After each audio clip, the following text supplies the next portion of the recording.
previous year questions of CDS examination and CAPF examination, revising your old notes और mock test, ये है आज के सेशन का सार। पहले ही बता देता हूं क्योंकि बहुत सारे स्टूडेंट्स आते हैं, उनको बहुत क्विक इंफॉर्मेशन चाहिए होता है, सो मैंने पहले से ही इंपॉर्टेंट चीजें बता दी हैं। अच्छा हाँ, इसके अलावा कुछ इंपॉर्टेंट टॉपिक्स जिस पे आप फोकस करना चाहिए, तो ये पूरी वीडियो में हम डिस्कस करने वाले हैं। जो पहले ही 2 मिनट में देके चले जाते हैं वो भी कुछ जानकर चले जाएं। I know it sounds cliche कि ये हमें पहले से पता है, but it is very important to कहते हैं ना, reemphasise on these particular topics और दीज पॉइंट्स, और क्या क्या इंपॉर्टेंट टॉपिक्स हैं जो आपको पढ़ने चाहिए considering the latest trend what we have seen in the case of CDS examination. That is what we are going to discuss in this particular session. I am going to discuss about English and GS. पहले मैं GS करूंगा क्योंकि मेरा खुद का subject है GS, फिर मैं इंग्लिश पे भी चलूंगा कि कौन कौन से चीजें हैं जिस पे आपको फोकस करना चाहिए, कैसे आप अपने स्कोर को मैक्सिमाइज कर सकते हैं with decent level of preparation. ये एग्जाम बहुत हाई इंटेलिजेंस का नहीं है। आई नो बहुत सारे बच्चों को बहुत खराब लगेगा ये सुन के कि मतलब हमारी इंटेलिजेंस पे शक करा जा रहा है, नहीं, बट ट्रस्ट मी, ये एग्जाम बहुत हाई इंटेलिजेंस का नहीं है। ये एक average intelligence with decent practice, या कहूं तो बहुत अच्छी प्रैक्टिस का है, क्योंकि एज अ फौजी जो है बहुत ज्यादा ये इंपॉर्टेंट है कि आप कितने जुझारू हैं। बहुत ज्यादा इंटेलिजेंट से ज्यादा ये इंपॉर्टेंट है कि आप कितने जुझारू हैं, कितने डिसिप्लिन हैं। ये एग्जाम जो आपका रिटन टेस्ट है, ये भी कुछ हद तक वही चीज टेस्ट करने की कोशिश कर रहा है। शुरुआत करते हैं सेशन की। मैं संदीप बंसल आपका स्वागत करता हूं टीम निशा चैनल पर। जय हिंद, वंदे मातरम। चलिए आगे बढ़ते हैं। तो सबसे पहले हमें फोकस करना है GS in CDS scoring only when you focus on high frequency plus static basics plus PYQs. बहुत मतलब ये एक स्टोरी आपने बहुत जगह सुन ली होगी कि जी इंग्लिश पे फोकस होना चाहिए, उसमें 70 मार्क्स। खैर अब आजकल 70 थोड़े मुश्किल हो गए हैं, तो 60 plus is a good score consider to be. Last 2-3 साल की अगर हम बात करें, क्योंकि कट ऑफ काफी नीचे है, 80s में कट ऑफ जा रही है, तो 60 प्लस अगर आप स्कोर कर रहे हैं इंग्लिश में और जीएस में 20-25-30 नंबर ले आओ भाई, डन है काम। ठीक है। वैसे इस चीज को लेकर मैंने एक वीडियो बनाई है जिसमें मैंने बताया है कि अगर आप बिल्कुल कट ऑफ क्लियर कर रहे हैं then there are very high chances that you will not get finally selected. ठीक है। अगर बिल्कुल कट ऑफ क्लियर है तो आपको एसएसबी में सिर्फ रेकमेंड ही नहीं होना पड़ेगा, बहुत अच्छे नंबर लेने पड़ेंगे तो जाके आपका फाइनल लिस्ट में नाम आ रहा है। और ये सारी जद्दोजहद आप इसलिए नहीं कर रहे हैं कि आपका रिटर्न क्लियर हो जाए, आप ये इसलिए कर रहे हैं कि आपका फाइनल लिस्ट में नाम आ जाए। ठीक है। तो वो तब होगा जब जो कट ऑफ जा रही है उससे मिनिमम 10% मार्क्स आपके ज्यादा हैं। सिंपल सा फंडा है, अगर 80 कट ऑफ जा रही है तो 88 प्लस मार्क्स होने चाहिए, 90 जा रहा है तो 99 या 100 मार्क्स आपके होने चाहिए। तो अगर आप रिकमेंडेशन लेते हैं with decent marks with average number तो आपका फाइनल लिस्ट में नाम आ जाएगा। ठीक है जी। तो इसलिए जीएस में सिर्फ 20 नंबर या 25 नंबर लेके नहीं चलेगा। हमारा टारगेट 35 या 40 का भी होना चाहिए। 40 थोड़ा सा आई नो अगर आपकी प्रिपरेशन उतनी अच्छी नहीं है तो 40 तो ऐसा लग रहा होगा अगर 40 कैसे आएंगे। चलो 30, 35 भी हमें टारगेट कर सकते हैं, स्कोर कर सकते हैं। ओके, सबसे पहले प्रायोरिटी ऑर्डर की बात कर लेते हैं। देखो, लो हैंगिंग फ्रूट्स, आजकल बहुत सारी रील चल रही हैं। दो लोग हैं, बड़े सारे ग्लास रखे हुए हैं, जो पहले ग्लास उठा लेता है, ठीक है, और जो पीछे से शुरू करता है वो जीत जाता है। वो डिपेंड करता है। ठीक है। तो वो please don't go by what is being said in the reels. ठीक है, वो एक मैसेज देना चाहते हैं, but it is very important that you focus on the high priority areas जिसमें एफिशिएंसी ज्यादा है, इनपुट कम है, आउटपुट ज्यादा है। साइंस 30 क्वेश्चन है, 30 में से 20 से 25 क्वेश्चन मोटे मोटे। सर 11-12 के कौन से साइंस का टॉपिक पढ़ने, मैं हमेशा कहता हूं कि भाई 20 से 25 क्वेश्चन आपके 9th और 10th साइंस में से अभी भी हैं, तो पहले उनको फोकस करो, उसको मास्टर कर लो। आपके वो 20, 22, 25 क्वेश्चन डन करके उसकी बहुत अच्छी प्रैक्टिस करके, सारे चैप्टर के चैप्टर वाइज टेस्ट करके, ठीक है जी, प्रीवियस ईयर क्वेश्चन करके, सीडीएस के, सीएपीएफ के, तो आप साइंस में बहुत अच्छी एक्यूरेसी, 80% 90% एक्यूरेसी अचीव कर सकते हैं। ठीक है जी। ओके, देन पॉलिटी, हिस्ट्री थोड़ा सा मैं डिस्कस करूंगा, डाइसी है। पॉलिटी, ज्योग्राफी इंपॉर्टेंट है। इकोनॉमिक्स में there are certain areas which you need to focus on. Current affairs में again very selective you can read. ठीक है, इस पे आएंगे, एक एक करके डिस्कस करेंगे। चलो, साइंस में सबसे पहले अगर मैं बात करूं, कुछ कुछ एरियाज हैं, जैसे फिजिक्स में भी अगर मैं बात करूं, मोशन है, फोर्स है, work energy, heat, sound, light. अब ये बहुत ही स्टैंडर्ड टॉपिक्स हैं जिसमें से क्वेश्चन पूछता है, तो आप क्यों छोड़ के जा रहे हैं? ठीक है, ऑप्टिक्स वाला OI वो बेसिक है, उस पर एक क्वेश्चन आता ही आता है, छोटा सा चैप्टर है, लाइक उसको 2-3 बार जब आप पढ़ लेंगे, उसके क्वेश्चंस कर लेंगे, ठीक है, तो वो डन हो जाएगा। ठीक है, इसके लिए हमने एक छोटा सा प्लेटफॉर्म भी बनाया है, where you can go and do that questions. ठीक है, आप उसमें फ्री टेस्ट भी हैं, उसको जाके करना, आप देख लेना, क्वालिटी ऑफ क्वेश्चन अच्छा लगेगा, then you go head. But the thing is कि चैप्टर वाइज टेस्ट करने से आपकी वो सारी की सारी कंसोलिडेशन हो रही है, और इससे रिलेटेड आपको सबसे पहले तो यार प्रीवियस ईयर क्वेश्चंस देख लो। ठीक है, उसके मैराथन सेशंस डाल रखे हैं, प्रीवियस ईयर क्वेश्चन से अल्टीमेटली आपको ये आइडिया मिल जाएगा कि क्वेश्चन कैसे पूछे जा रहे हैं। ठीक है, और chemistry, acid, basis, salt, metal, non metal, periodic table के बेसिक्स, इसमें हम और भी थोड़ा कुछ बेसिक केमिस्ट्री कह सकते हैं, वो भी आपका पूछता है। बायोलॉजी में ह्यूमन बॉडी सिस्टम हो गया, डिजीज, वाइटामिन्स, ठीक है, ये आपके बेसिक हैं। सेल, जो फंडामेंटल्स ऑफ जो बेसिक सेल्स हैं, वो आपका उससे रिलेटेड क्वेश्चन है। तो यहाँ पर आपका जो टारगेट होना चाहिए वो ये होना चाहिए कि भाई ये जो लो हैंगिंग फ्रूट्स हैं, इनको मुझे मतलब बहुत अच्छा कर लेना है। जो ये मैंने 60 MCQs की बात करी है यहाँ पर, तो आप ये मान के चलो कि पिछले अगर मैं 10 पेपर, जैसे मैंने CDS 1 2019 से लेकर हमने क्वेश्चंस डाल रखे हैं, ठीक है, यूट्यूब पे, ये हो गए लगभग आपके 6 साल के पेपर, 12 पेपर। इसमें साइंस के अगेन 30 क्वेश्चन हैं, तो 12 पेपर के 360 क्वेश्चन हो गए।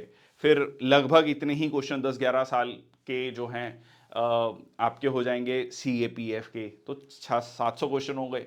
लगभग 900 प्लस क्वेश्चन कितने हो गए? 900 प्लस क्वेश्चन 9th और 10th साइंस के चैप्टर वाइज टेस्ट हमने NCERT क्विज पे डाल रखे हैं। कितने हो गए? 1600-1700 क्वेश्चन हो गए। भाई साहब इतने क्वेश्चन कर लिए ना, कहीं नहीं जा रही साइंस फिर आपकी। ठीक है, तो ये 60 क्वेश्चंस लाइक डेली, बहुत इजीली, बहुत कंफर्टेबली आप इसको कर सकते हो, बहुत ज्यादा समय नहीं लगेगा। But this is the one thing which you need to do.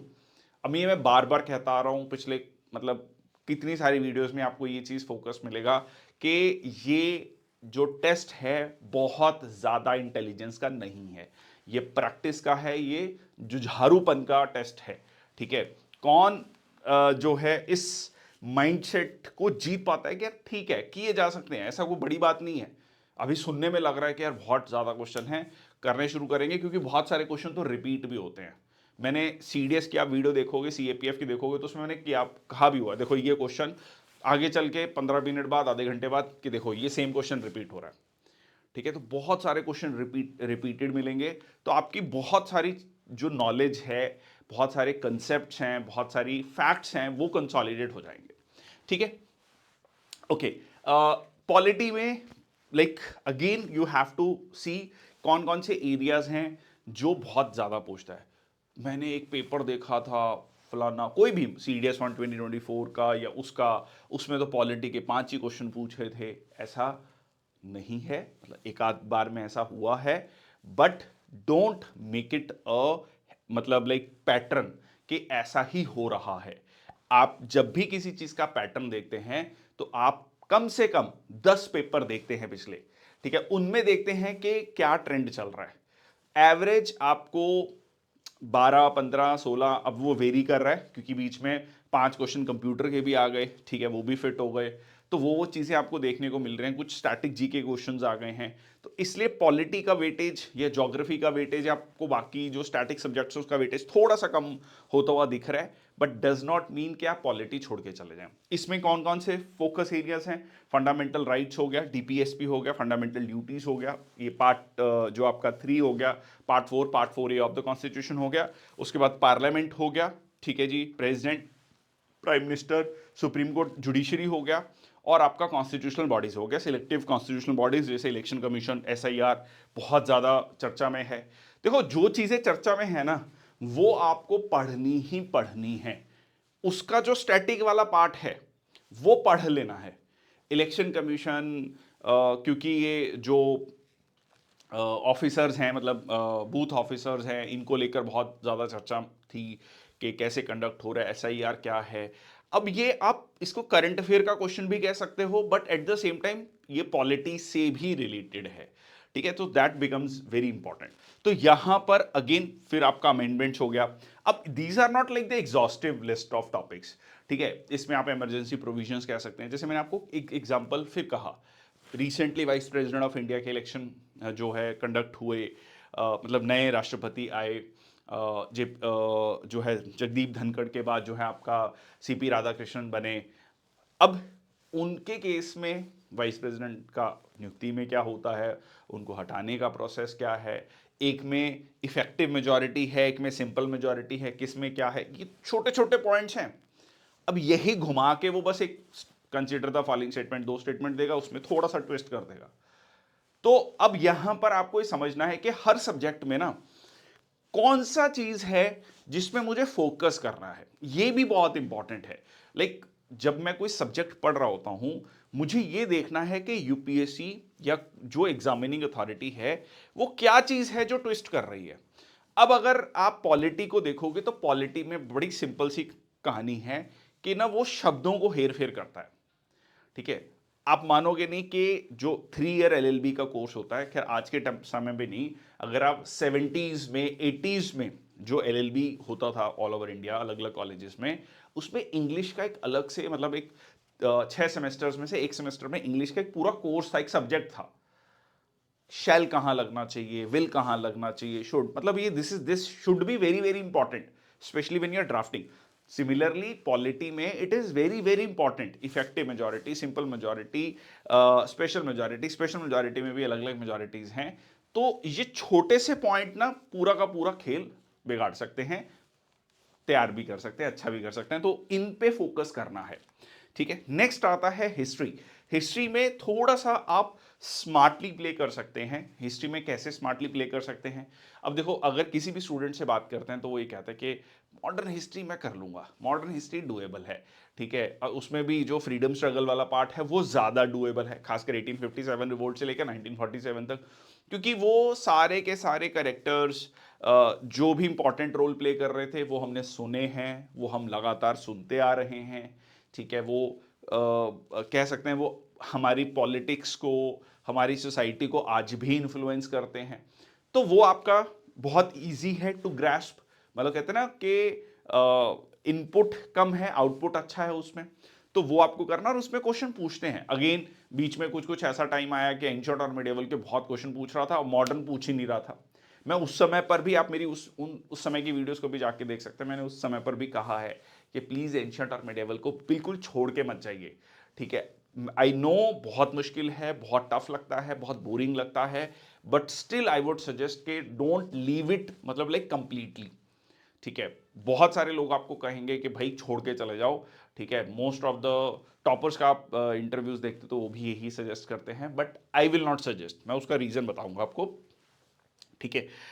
तो अब मॉडर्न हिस्ट्री में भी अगर मैं नेशनल टाइम मूवमेंट की बात करूं, governor general, viceroys, important acts, ठीक है, अब ये पूछता है क्वेश्चन, ठीक है। तो अब आपको ये समझना है, अब जैसे वंदे मातरम को लेकर डिबेट थी, ठीक है, तो वंदे मातरम से रिलेटेड जो बंकिम चंद्र चटर्जी थे, आनंद मठ है, अब ये कुछ कुछ बेसिक पॉइंट्स हैं। फिर अब इससे रिलेटेड जो और बुक्स हैं, ठीक है, तो वो पूछी जा सकती हैं, उन्होंने कोई और बुक लिखी है या उस टाइम पीरियड पे, या कुछ और इंपॉर्टेंट ऑथर की कोई बुक पूछ ली। तो इस तरीके के क्वेश्चंस को आपको पकड़ना है, आपको देखो जब आप प्रिपरेशन कर रहे हो तो आपको सिर्फ ये नहीं है कि हाँ बच्चा अच्छा ये बोल दिया अब बिल्कुल इसमें से, क्योंकि there are like thousands of facts. आप कोई भी सोर्स उठाओगे उसमें आपको कुछ ना कुछ नया मिलेगा। बट द थिंग इज कि क्या मेरी कहते हैं ना प्रोसेसिंग कैपेसिटी है। इट इज लाइक कि भाई 1 टेराबाइट की हार्ड डिस्क है या 5 टेराबाइट की हार्ड डिस्क है, बट जो जो रैम है वो कितनी है, ठीक है, वो प्रोसेस कर पाएगा या उसको नहीं। तो that is also very very important. मैं कितनी इंफॉर्मेशन रिटेन रख सकता हूं, समझ सकता हूं। देन आता है आपका मिडिएवल के बेसिक्स और एंशियंट और art and culture very selectively. अब ये क्या होता है वेरी सिलेक्टिवली, ठीक है, इसको लेकर भी मैं पहले कई बार चर्चा कर चुका हूं। जैसे 12th क्लास की एनसीईआरटी हिस्ट्री में बहुत फोकस करता हूं उस पर। सीधा सीधा क्वेश्चन मिलते हैं यार। अब अगर मुझे पता है कि ये सोर्स है, इसमें से क्वेश्चन बना रहा है एग्जामिनर जो पेपर बनाने वाला है, मैं उसको क्यों छोड़ के जा रहा हूं। मैं अगर उसको एक रीड कर लूंगा, उसके से उससे रिलेटेड क्वेश्चंस को कर लूंगा, तो मैं बेटर पोजीशन पे होऊंगा विजवी अदर्स। बाकी लोग मैक्सिमम लोग उस क्वेश्चन को पढ़ेंगे, उनके बिल्कुल बाउंसर होगा वो, उनको ना क्वेश्चन समझ आ रहा होगा ना चारों ऑप्शन, वो छोड़ देंगे वहीं पे। आप उस क्वेश्चन को पढ़ा, बोला यार हाँ कुछ तो पढ़ा हुआ है, ये दो ऑप्शन तो नहीं थी, ये दो ऑप्शन बची, तो आप बहुत बहुत एडवांटेजियस पोजीशन पे हैं। when I know the source that they are picking this particular kind of a source that I can focus upon. सो 22 घंटे का मैंने एक वीडियो बना रखा है 12th क्लास की एनसीईआरटी हिस्ट्री को लेकर, उसको जरूर सुन लो। 1.5x करके देख लो, 22 घंटे का वीडियो है। एक बार जो कहते हैं ना बिंज वॉच कर लो, कहानी की तरह सुन लो उसको, और उससे रिलेटेड क्वेश्चन कर लो चैप्टर वाइज। बस बस सिर्फ इतना ही कह रहा हूं मैं आपको करने के लिए एंशिएंट और मिडिएवल में, ठीक है। हाँ, उसमें एंशिएंट में हमने एक मैराथन सेशन भी डाला हुआ है, मिडिएवल में भी डाला हुआ है, वो देख सकते हो if you feel that you are feeling comfortable with that. If not, focus on the NCERTs only, ठीक है। इसके अलावा, ठीक है, 12th क्लास करने के बाद 6th और 7th क्लास की एनसीईआरटी, 6 में एंशिएंट हिस्ट्री है, आर पास्ट 1, ठीक है, आर पास्ट 1, और एक है आपका आर पास्ट 2, ठीक है, आर पास्ट 2। इसमें आपका क्या है, मेडिएवल, ठीक है। इसके भी सीधा क्वेश्चन कर लो, पढ़ो मत, ठीक है, क्वेश्चन कर लो। क्वेश्चन में से भाई धौलावीरा लोकेशन में ये मिला था, इस लोकेशन में ये मिला था, उसको लेकर ट्रिक्स मैंने शेयर की हुई हैं, उनको देख लो। कुल मिला के ये समझो कि एंशिएंट और मेडिएवल के अगर 6-7 क्वेश्चन एंशिएंट के पूछ रहा है, 6-7 मेडिएवल आर्ट एंड कल्चर, तो ये 14-15 क्वेश्चन में से मैं 5-6 क्वेश्चन कर सकता हूं या नहीं कर सकता हूं with decent level of preparation. अगर मैं 2-3 दिन दे दूं, अगर मैं जो है, अगर इसमें मैं 4-5 दिन इन्वेस्ट करता हूं, 2 दिन अभी इन्वेस्ट करता हूं, फिर 1 दिन रिवीजन के लिए, फिर आखिरी में 1 दिन, तो क्या मैं इसमें 5-6 क्वेश्चन 7 क्वेश्चन कर सकता हूं, ठीक है। इफ यू फील, जनरली जैसे मैंने कहा वो एनसीईआरटी को फोकस करके आप कर सकते हो, गो फॉर इट, ठीक है।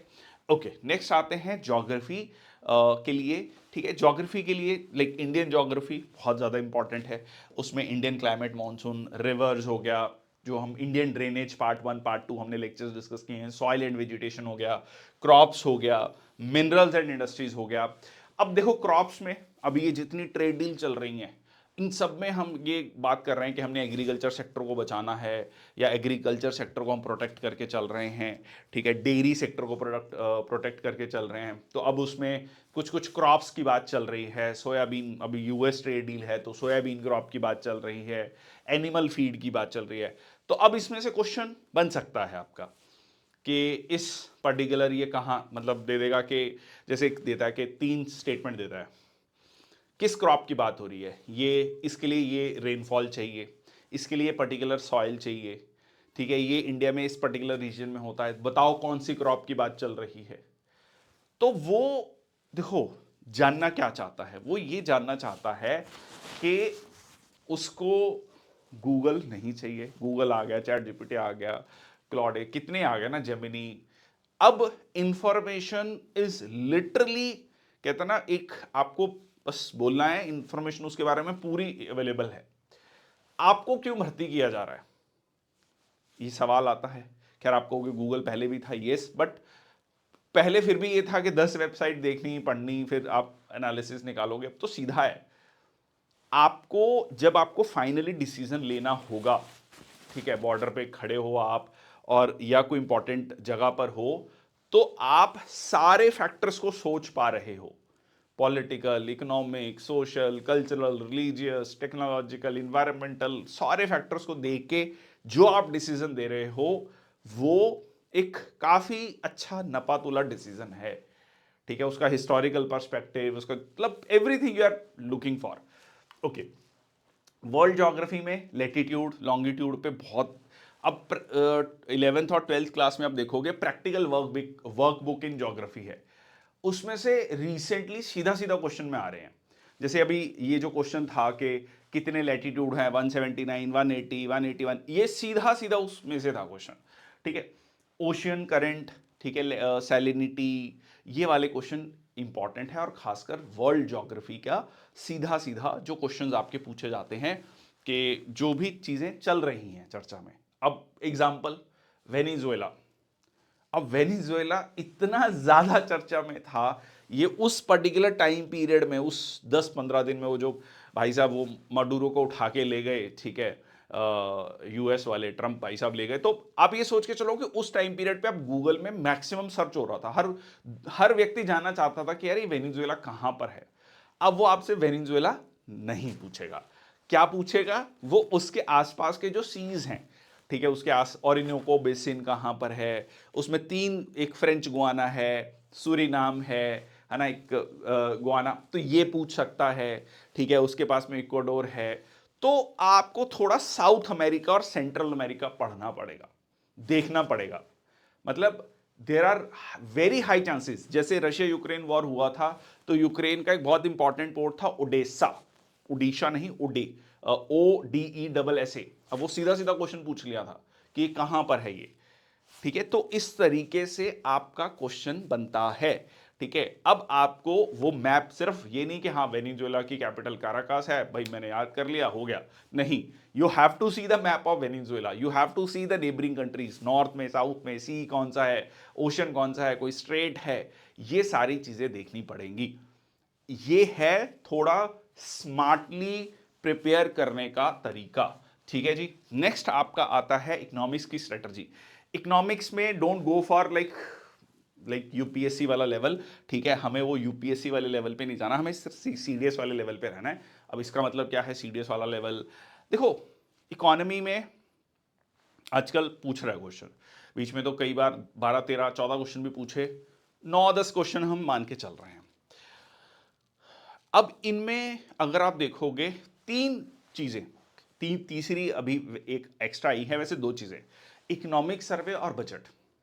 ये 2 चीजें हैं ऐसी जो सरकार की दशा दिशा, सरकार की सोच, सबको दर्शाता है। मोटा मोटा इकोनॉमी के ब्रॉड मैक्रो इकोनॉमिक्स के जो फंडामेंटल्स है उसको बता देता है। अब इन दोनों डॉक्यूमेंट्स को अगर आप देखोगे, इसकी जैसे इकोनॉमिक सर्वे 700 पेज की बुक है, उसका एक शॉर्ट वर्जन लगभग 40 पेज का उन्होंने दिया हुआ है, जिसमें मेन की पॉइंट्स हैं, उसमें बहुत बहुत सारी इमेजेस हैं, कंटेंट बहुत कम है। Similarly budget highlights, economic survey highlights, तो ये 2 डॉक्यूमेंट हो गए। इन दोनों डॉक्यूमेंट पे मैंने वीडियो बना रखी है, ठीक है। और तीसरी चीज इस बार जो एक्स्ट्रा आई है वो है 16th फाइनेंस कमीशन, ठीक है। 16th फाइनेंस कमीशन की रिकमेंडेशंस, अगेन उसका एक आपको समरी मिल जाएगी, जैसे पीआरएस लेजिस्लेटिव रिसर्च करके आता है, उसका समरी है, बिल्कुल 3 या 4 पेज की समरी है, उसको लेकर मैंने एक वीडियो बना रखी है। तो इस पे आपको 3 से 4 क्वेश्चन, मतलब बहुत हाई प्रोबेबिलिटी है कि वो मिलेंगे। अगर आप उनको छोड़ के जा रहे हो, अब आपको लग रहा है यार अच्छा 2.5 घंटे का एक वीडियो है, 1-1.5 घंटे का दूसरा, मतलब कुल मिला के ये 5 घंटे का वीडियो है, तीनों वीडियोस, ठीक है। तो यार ये पढ़ना चाहिए नहीं पढ़ना चाहिए? 5 घंटे पढ़ के और उसको रिवाइज मान लो, और 5 घंटे मान लो आपने 1 बार 2 बार रिवाइज करा, अगर आपके 3 से 4 क्वेश्चन होते हैं, I don't think it's a, मतलब लाइक कहता ना इट्स अ वो बिग $1 बिलियन सेल जो भी आजकल चलती है, तो वो है ये, मतलब you should not miss it.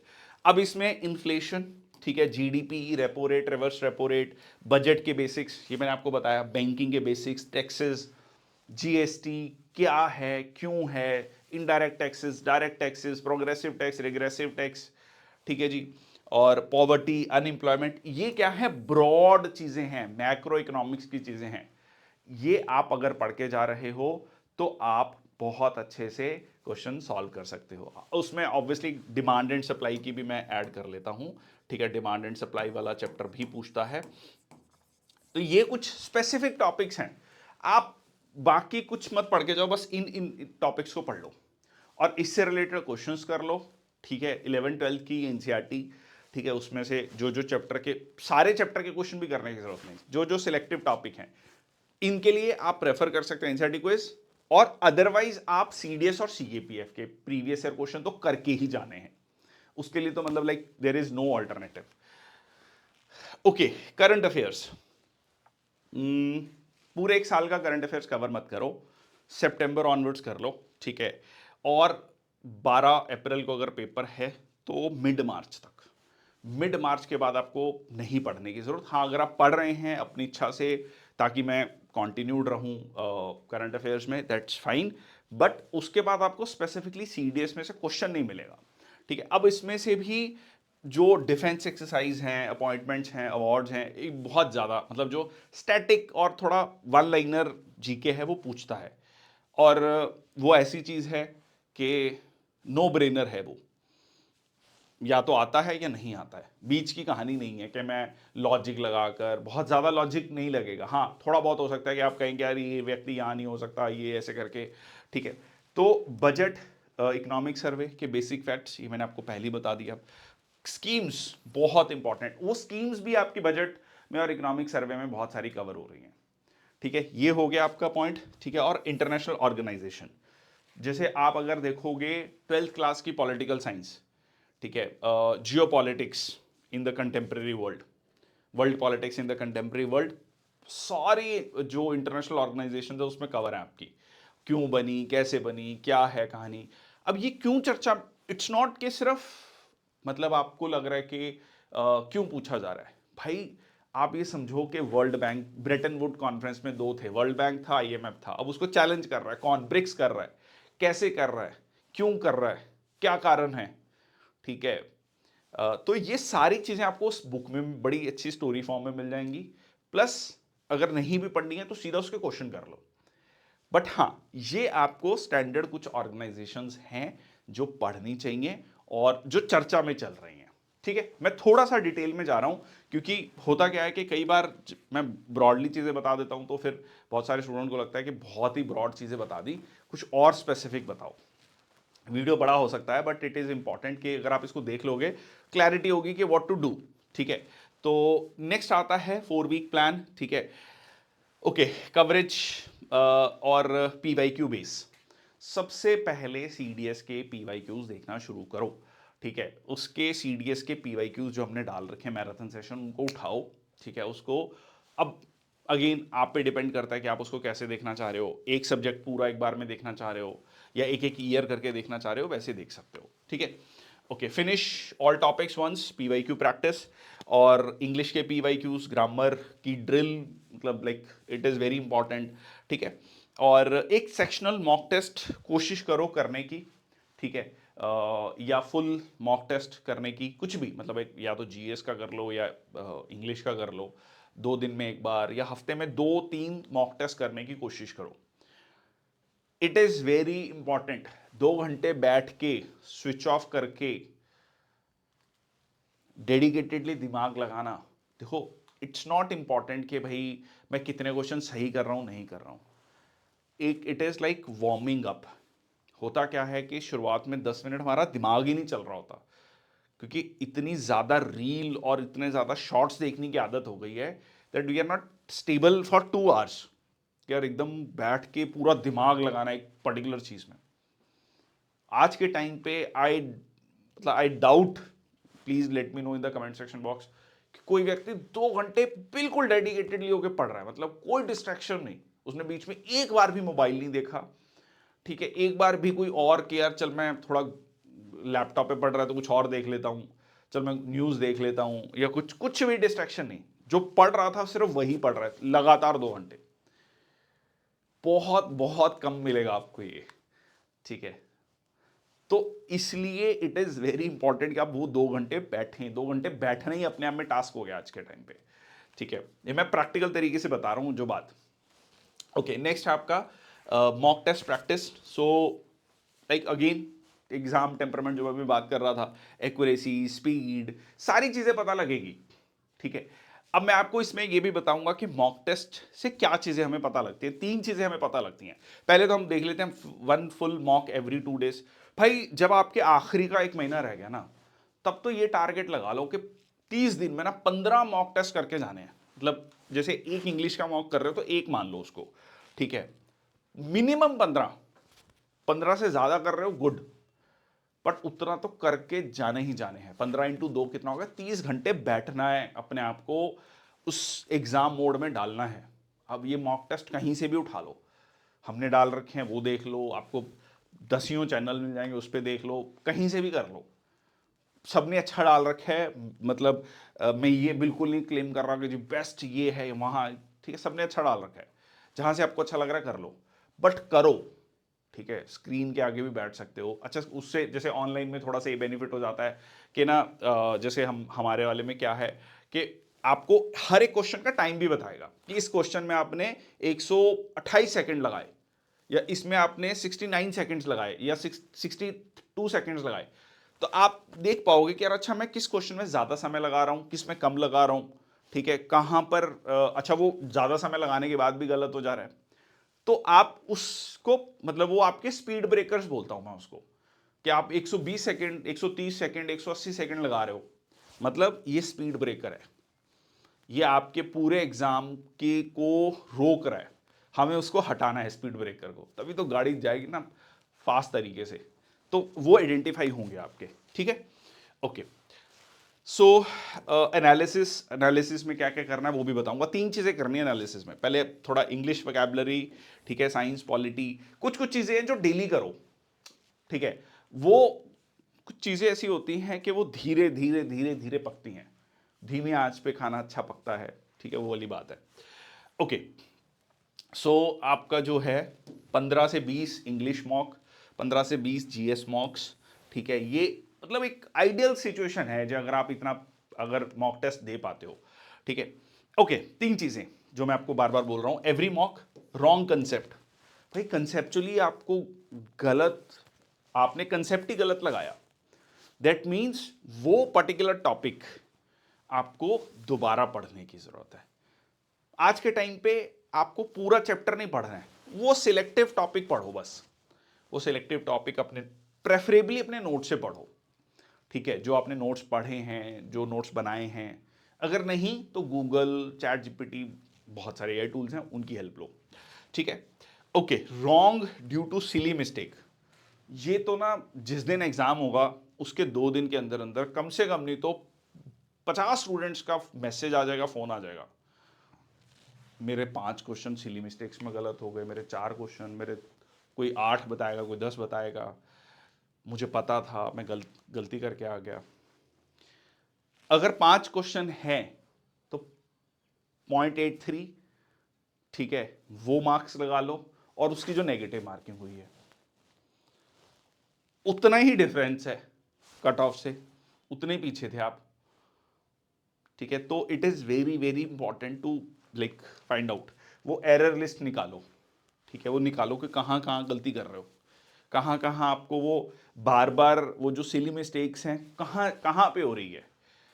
वो आखिरी में 15 मिनट रह गए, आधा घंटा रह गया, प्रेशर की वजह से हो रहा है, क्या है वो चीज, कौन से सब्जेक्ट में हो रहा है, कौन से टॉपिक में हो रहा है, ठीक है। सो that you have that thing in mind in your examination कि वो नहीं करनी है वहां पर। और एक हो गया आप गेस मार रहे हो, अक्कड़ वक्कड़ बम्बे बो, 80 90 पूरे 100 में लगा, वो नहीं करना है। सर मैंने बहुत अटेम्प्ट कर लिया, मैंने बहुत गैस लगा दिया, अगर वो नहीं लगाया होता तो मेरा क्लियर हो जाता। ऐसे जो इफ एंड बट है ना, ये बहुत सारी हैं कहानियां दुनिया में, मैं ऐसे करता तो ऐसे हो जाता, वो ऐसे करता ऐसे हो जाता, ऐसा होता तो ऐसा हो जाता, वो उसके लिए प्रैक्टिस बनी है, उसके लिए फाइनल एग्जाम नहीं होता है। जिस दिन स्विमिंग है, जिस दिन तैर के दिखाना है, हो रहा है ओलंपिक्स में, उस दिन माइकल फेल्प्स ये नहीं कहेगा मैं ऐसे करता, ऐसे स्ट्रोक मारता तो ऐसे हो जाता। भाई उसके लिए वो प्रैक्टिस इसीलिए होती है कि भाई तुम करके देख लो किससे तुम्हारा टाइम रिड्यूस हो रहा है, किससे तुम्हारी एफिशिएंसी इंप्रूव हो रही है, उसी लिए तो मॉक टेस्ट होते हैं। ठीक है, ओके। अच्छा हाँ, एक मॉक टेस्ट में ना एक चीज और इंपॉर्टेंट है, मॉक टेस्ट में ना स्ट्रेटजी बदलो। कि मतलब लाइक एक स्ट्रेटजी होती है कि भाई मैं पहले लो हैंगिंग फ्रूट पहले फ्लिप थ्रू करूं पेजेस को, पहले ये वाला सब्जेक्ट करूंगा, ठीक है, या मैं पहले साइंस के क्वेश्चन कर लूंगा, पहले मैं पॉलिटी के क्वेश्चन कर लूंगा, या पहले मैं ये वाले सेट ऑफ क्वेश्चन करूंगा, मैं पूरा पहले फ्लिप थ्रू करूंगा पेजेस को, या पहले से। तो ये जितने एक्सपेरिमेंट है ना, जितने आपने लोगों से सुने हैं कि यार मैंने क्वेश्चन पेपर ऐसे किया था, ठीक है, आप ये वीडियो देख रहे हो, आपने और 10 वीडियो देख रखी हैं, स्ट्रेटजी वाली वीडियो सब देखते हैं, एक्चुअल कंटेंट की वीडियो बहुत कम लोग देखते हैं। ठीक है, ये चैनल का एनालिटिक्स मैं आपको बहुत बार शेयर कर चुका हूँ टेलीग्राम चैनल पे, कि क्योंकि सबको बड़ा मजा आता है, क्योंकि भाई कोई ऐसी चीज बता दे पढ़ने की, पढ़ना तो पड़ेगा। ठीक है, बट एनीवेज, तो स्ट्रेटजी वीडियो में आप जब जो आप सुन रहे हो, 5 आपने अलग अलग सुन ली कि पेपर को अटेम्प्ट ऐसे करना चाहिए, मॉक टेस्ट में करके देख लो, कम मार्क्स आ जाएंगे, किसी में ज्यादा आ जाएंगे, तो आपको पता लग जाएगा what is working for you. सबके लिए सेम हर चीज वर्क नहीं करती है, अगर करती होती तो सबका सिलेक्शन हो जाता, सब बहुत अच्छा कर लेते। आपके लिए कुछ अपनी एक अलग यूनिक स्ट्रेटजी होगी, वो ढूंढो। ठीक है, ओके। हाँ, अटेम्प्ट स्ट्रेटजी इन एग्जाम। ठीक है, तो ये जैसे मैंने आपको अभी बताया, तो इंग्लिश के लिए देखो, अब ये ना 85 टू 95 क्वेश्चन हो सकता है, कोई कहे कि यार ये तो बहुत कम बताया, 120 क्वेश्चन होता है, 95 से क्या होगा। अगेन एक्यूरेसी, मैंने एक्यूरेसी भी लिखा है भाई, कि यहाँ पर आपने avoid blind guessing, leave confusing questions, waste time waste करते हैं वो। ठीक है, तो आप ये सोचो कि भाई मुझे अगर 100 क्वेश्चन करना है, वो बहुत अच्छी एक्यूरेसी के साथ करना है। अगर मैं 80% एक्यूरेसी के साथ करता हूँ, तो 80 क्वेश्चन 100 किए, 20 गलत हो गए। ठीक है, 101 मान लो, 21 7 1/3 नेगेटिव मार्किंग, तो नेट क्वेश्चन कितने करेक्ट हो गए? 73। 73 को अगर आप 0.83 से मल्टीप्लाई करोगे, बड़े अच्छे खासे नंबर हो गए भाई। ठीक है, इंग्लिश डन हो गया आपका। तो इस तरीके से आपने सोच के चलना है कि आपकी एक्यूरेसी बहुत अच्छी होनी चाहिए। 10 डे की स्ट्रेटजी में भाई ये चीज ध्यान रख लेना आखिरी में, कि भाई रिवीजन, मॉक, और एक एरर नोटबुक कह लो या रिवीजन कह लो, कि क्या क्या चीजें आप ठीक करनी है, पढ़नी है, बस यही फोकस करना है। ये जो नई किताबें पढ़नी है, किसी ने बता दिया यार वो बुक नहीं पढ़ी तूने, तेरा तो क्या भाई, तू तो क्या, ये सारी कोई रैंडम यूट्यूब मैराथन, मतलब जो भी है, आपको मेरी भी वीडियो को सजेस्ट कर रहा होगा, मत देखना। आखिरी के 10 दिन में आपका फोकस जो है, जो ऑलरेडी आपने देख रखा है, पढ़ रखा है, उसको बेहतर करो। ठीक है, उसको पढ़ना है। ठीक है, ओके। सो एक wrong question copy, this increases marks faster than reading books. भाई कहाँ कहाँ मैं क्वेश्चन गलत कर रहा हूँ, कौन कौन से क्वेश्चन गलत कर रहा हूँ, उसकी एक लिस्ट बनाओ, so that you have that thing in your mind कि यार ये चीज़ मैं, मुझे I have to improve. Give yourself the positive self talk, pep talk, that is very important. It's not कि भाई आप उसको लेकर परेशान हो, but like okay, this is I have to work on, this is I have to work on. Science, science I feel कि यार that is very good area which you can score very good. ठीक है, English optional नहीं है, PYQs को syllabus की तरह use करो। ठीक है, स्लीप साइकिल को ठीक करना है 15 दिन पहले। मैं तो रात में ही पढ़ता हूँ जी, 2 बजे तक पढ़ता हूँ, 4 बजे तक पढ़ता हूँ। Please improve your sleep cycle, क्योंकि उस दिन आपका एग्जाम जो है जल्दी शुरू हो जाता है। ठीक है, लाइक है ना, 1.5 घंटे का गैप, अब पहले तो 1 ही घंटे का गैप होता था, अब 1.5 घंटे का गैप होता है। सुबह टाइमली पेपर शुरू हो जाता है, आधे घंटे पहले पहुंचना है।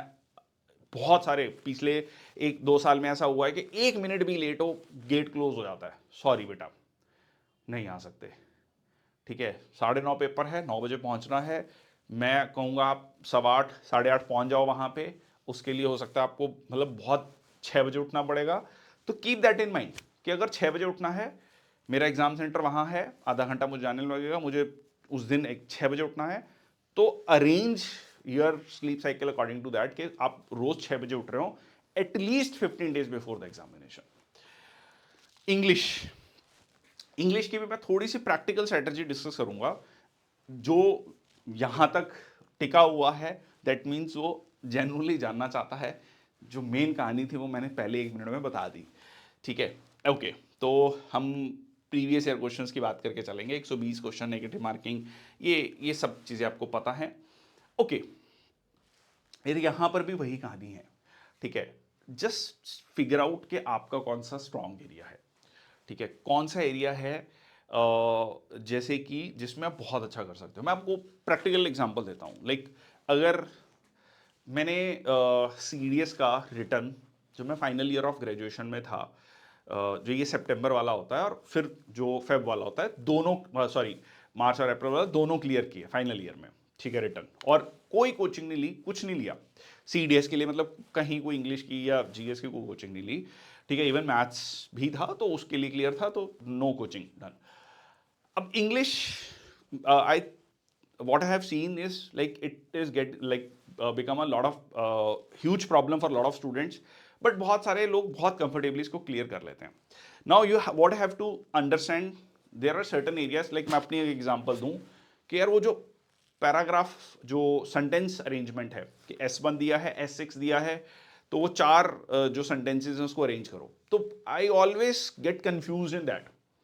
तो आपको पता होता है कि there are certain areas vocabulary में, ठीक है, फाइन, प्रपोजिशंस फाइन, ठीक है, रीडिंग कॉम्प्रिहेंशन वेरी गुड। तो there are certain areas which you yourself know कि कौन सा आपका अच्छा है।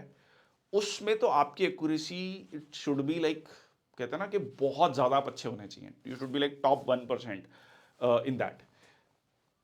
किसी भी फील्ड में आप बहुत अच्छे हैं, फिर आपको कोई बीट नहीं कर सकता वहाँ। वो बात है कि चाय भी अच्छी बना रहे हैं तो इतनी अच्छी बनाइए कि भाई वो उसमें आपका नाम हो जाना चाहिए, वो चाय ओज वाली कहानी हो जानी चाहिए।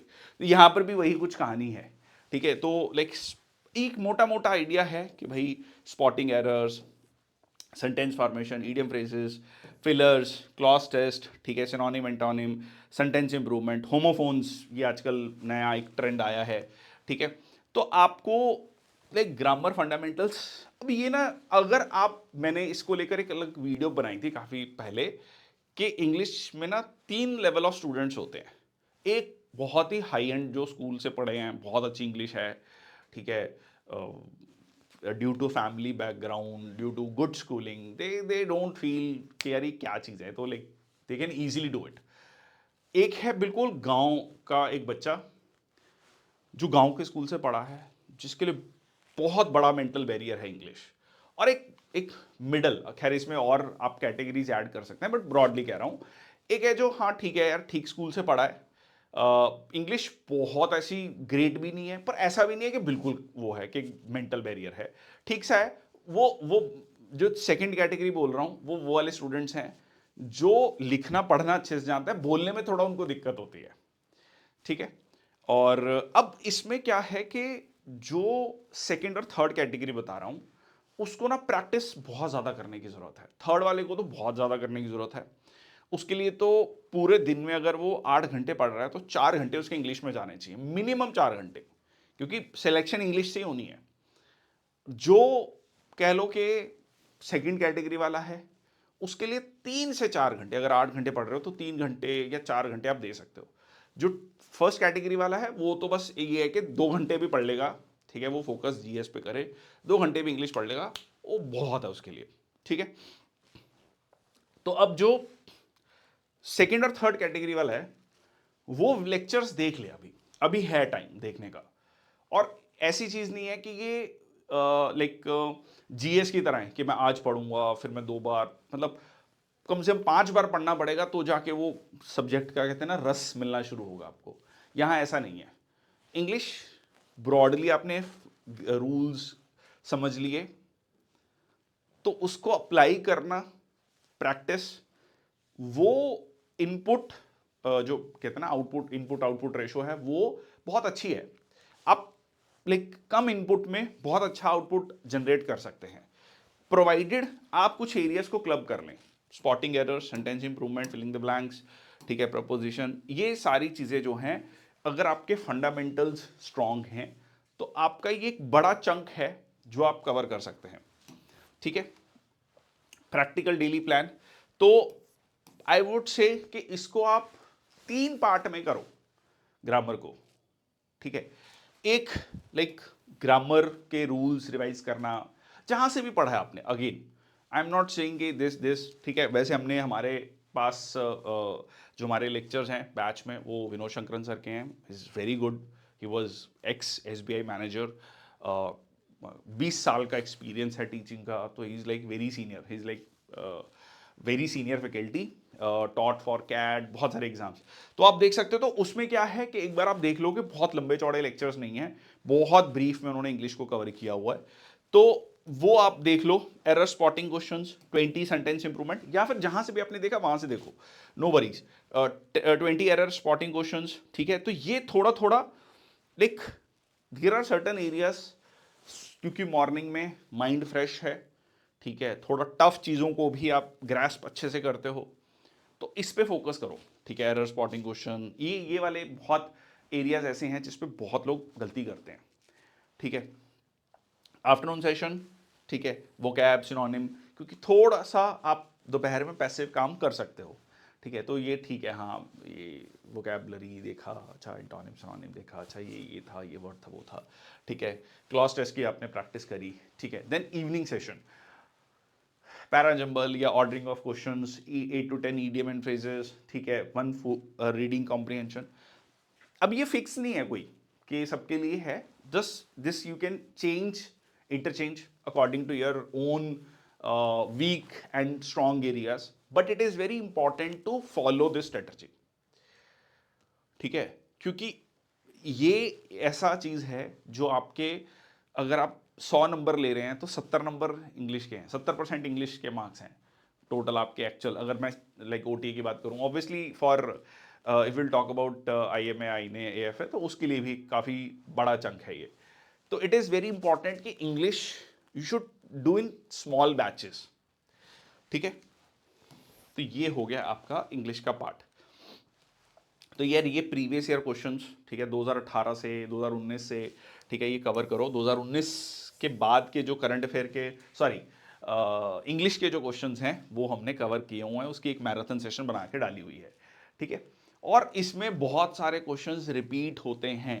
अगर आप पिछले 10-12 जो ये पेपर हैं, पारा पेपर कर रहे हो, उसके antonym synonym, not just antonym synonym में कि ये क्वेश्चन है, इसका ये आंसर सही है, बाकी जो 3 ऑप्शन दिए हैं उनको भी देखना है, उनके भी मीनिंग देखने हैं। अगर आप उतना भी करते हो, वो चंक भी करते हो, ट्रस्ट मी, आपका इंग्लिश बहुत अच्छे लेवल पे होगा, ठीक है। So okay, so as such don't try to memorise the things, ठीक है। तो प्रीवियस ईयर क्वेश्चंस को देखो, और कुछ चीजें जो आप नॉर्मल न्यूज़पेपर से पढ़ते हो, ठीक है। आई थिंक कि अगर if I talk about myself, और कि इंग्लिश में मैं अगर अपनी बात करूं, so I have come from a Tier 3 city, studied from Punjab school education board 10th class तक, ठीक है। 12th CBSE board, then engineering, then did lot of things. The idea just want to give you is कि ये जो part है ना, जो vocabulary है, that I have improved by reading the newspapers, ठीक है। मतलब अगेन वो वेरी कर सकता है सबके लिए, बट आई फेल्ट कि आई वॉज नॉट गुड, खासकर जब मैं इंग्लिश के पेपर देता था, ये रिटर्न वाले पेपर, बट उसमें बहुत अच्छा स्कोर आता था। Then I use to think कि क्यों ऐसा है, because there was one habit in the home from the very starting, from the school days, newspaper आना है, ठीक है। वो न्यूज़पेपर, 2-3 न्यूज़पेपर आ रहे हैं, तो वो कहीं ना कहीं आदत है। तो अगर वो चीज़ है then it's fine, then you don't have to worry about vocabulary part, ठीक है। ओके, ये अफेक्ट क्या है, इफेक्ट क्या है, प्रिंसिपल, ये बहुत ही बेसिक चीज़ें हैं। अगर आपने थोड़ा सा पढ़ा है तो कोशिश करो कि फोकस लिस्ट हो आपके पास, ठीक है, जिसको आप रिवाइज कर सको। कॉम्प्रीहेंशन, ठीक है, ये मतलब बहुत ज़्यादा डोमिनेट नहीं करता पेपर को, बट ये आपके टाइम को बचाता है, ठीक है जी। ओके, कोशिश आपकी होनी चाहिए पहले 50 मिनट में 45 से 60 क्वेश्चन करने की। क्यों बोल रहा हूं, देखो इसका पॉइंट समझो, ये लो हैंगिंग फ्रूट्स हैं। ये अगेन वो मॉक टेस्ट जब आप प्रैक्टिस करोगे आपको पता लग जाएगा, यार ये 50-60 क्वेश्चन मेरे स्ट्रॉन्ग एरियाज हैं, जैसे मैंने आपको कहा कि मेरे कुछ वीक एरियाज थे इंग्लिश में, मैं उनको नहीं उठाता था पहले, मुझे पता है यार मेरे कौन कौन से स्ट्रॉन्ग एरियाज है। आपका फोकस, मैं कई बार बोलता हूँ, आपके पास कितना झोला है और मार्क्स बिखरे पड़े हैं, उसको उठाना है, अपने बैग में डालना है जल्दी से, कितना जल्दी आप डाल सकते हो। तो पहले 50 minute should be your strongest, मतलब लाइक अगर मैं ये कहूँ कि आप इंग्लिश में सपोज 60 मार्क्स स्कोर कर रहे हो, तो पहले 1 घंटे में आपके 50 मिनट में या 1 घंटे में आपके 35 से 40 नंबर आपने स्कोर कर लिया, ठीक है। उसके बाद वाला 1 घंटा की ये है कि अच्छा यार यहाँ से देखता हूँ, ये वाला क्वेश्चन देख लेता हूँ, थोड़ा ये वाला देख लेता हूँ, ठीक है। अब ये कुछ एरियाज हो सकते हैं, ये कोई ऑब्वियसली कोई फिक्स ऑर्डर नहीं है, but like error spotting, sentence improvement, failure propositions, clause test, vocabulary, ordering, ये थोड़ा मेरे ख्याल से अगर मैं बात करूं या जितने भी स्टूडेंट से बात होते हैं, लो हैंगिंग फ्रूट्स हैं which you can cater for in the initial time. Again the question attempt, ठीक है, फोकस आपका यहां पर होना चाहिए, ठीक है। क्वेश्चन ये 80% एक्यूरेसी पे, खासकर इंग्लिश के बारे में मैं कह रहा हूं, जीएस में 80% तो is very like very tough to achieve. अगर आप कर रहे हैं तो that means you are going in a right direction. Okay, तो ये है revision, revision high yield topics, error notebook, ठीक है, अपने वो देखो, ठीक है। 50 मोस्ट फ्रीक्वेंट ग्रामर ट्रैप्स जिसमें आप फंसते हो, प्रेपोजिशन में कहाँ कहाँ फंसते हो, ठीक है, क्लॉज टेस्ट में कहाँ कहाँ फंसते हो, ये सारी चीज़ें थोड़ा फिगर आउट करो, उसके एक अलग से बनाओ। Again I have to improve on this, I have to improve on this, ठीक है। ओके, मॉक टेस्ट हो गए आपके। तो ये है आपका similar sounding word, common preposition, grammar rules को फ्लैश कार्ड्स में बनाओ। तो ये आपका एक मोटा मोटा आइडिया है, बट एक चीज ध्यान रखना, अगर कोशिश करना इंग्लिश में कि पिछले मतलब 2019 या 2018 ऑनवर्ड्स तो आपको पेपर करने ही करने हैं। If possible, if you have the time, if you feel that yes I really want to do, और पीछे से चलना, 2025 से चलना, 2025 फर्स्ट एंड सेकेंड, देन 24, 23, इस तरीके से क्वेश्चंस करते जाना। मतलब 19 ऑनवर्ड्स तो करने ही करने हैं, उसके beyond if you get the time do it, ठीक है। तो ये था आज का सेशन, दोबारा से समराइज कर देता हूं, ठीक है। 3-4 चीजें हैं, पीवाईक्यूज, उसमें सीएपीएफ के पीवाईक्यूज भी करने हैं, क्योंकि सिमिलर लेवल ऑफ एग्जामिनेशन है। सीएपीएफ का थोड़ा सा एक, अगर ये 19 है वो 21 है, ठीक है, बट आपने वो क्वेश्चंस करने हैं, उसमें बस वो मैथ्स रीजनिंग वाले क्वेश्चन हटा देना, ठीक है। बाकी history, geography, polity, economy, physics, chemistry, bio करने हैं ये क्वेश्चन। उसके बाद सीडीएस सीएपीएफ हो गया, मॉक टेस्ट हो गया, chapter wise test, certain NCERTs के चैप्टर वाइज टेस्ट, वो मैं पहले भी बोल चुका हूं सेशन में, वो आप जाके करने हैं। ये कुछ एरिया है और कुछ स्पेसिफिक एरियाज हैं, और जब आप मॉक टेस्ट करते हो उसमें वो 3 स्टेप आपको फॉलो करने हैं। ये अगर आपने करे तो आप, ट्रस्ट मी, मतलब आप इस वीडियो को बाद में मुझे कह सकते हो कि ये मैंने देखा था, ये मैंने फॉलो किया था, ये सारी स्ट्रेटजी फॉलो की थी, मेरा नहीं हुआ या मेरे मार्क्स कम आए। मैं आपको बहुत ईमानदारी के साथ कह रहा हूं, दिस इज द वे। आपको लग रहा है कि ये इंटेलिजेंस का खेल है, नहीं है ये इंटेलिजेंस का खेल, ये प्योरली आपकी कंसिस्टेंसी, मेहनत का, रिवीजन का, परसिस्टेंस का और प्रैक्टिस का खेल है। ये एवरेज इंटेलिजेंस के लिए है ये पेपर। मैं ये नहीं कह रहा हूं कि जिनका क्लियर हुआ है कि वो इंटेलिजेंट नहीं है, मैं ये कहना चाह रहा हूं कि वो परसिस्टेंट थे, वो कंसिस्टेंट थे, वो प्रैक्टिस करी है उन्होंने बहुत ज्यादा, rather than being too intelligent for this particular exam. That's all from my side. Thank you so much. I hope I have made myself very clear. Thank you so much. Jai Hind, Vande Mataram.